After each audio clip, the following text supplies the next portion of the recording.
hello' নমস্কাৰ সকলোকে আজি মই তিনিটা ৰেচিপি আপোনালোকৰ লগত শ্বেয়াৰ কৰিম কাঁচকলৰ কোফটা কাঁচকলৰ বাকলিৰ চাটনি আৰু ৰৈ যোৱা দালিৰ পৰঠা কাঁচকল কাটাৰ আগতে হাতখন তেল লগাই লৈছোঁ তেতিয়া ক'লা ৰংবিলাক নালাগে বা লাগিলেও সহজতে যায় গুচি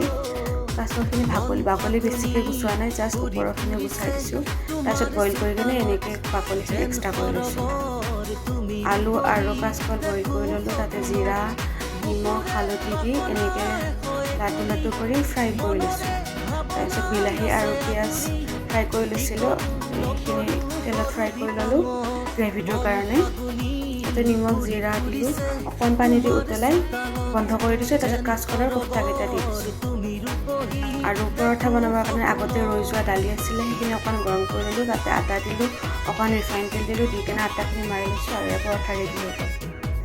আৰু বাকলিখিনি তেল নিমখ জলকীয়া আৰু নহৰু দি কেনে গ্ৰাইণ্ড কৰি লৈছোঁ বাছ ৰেডি আজিলৈ ইমানেই বাই বাই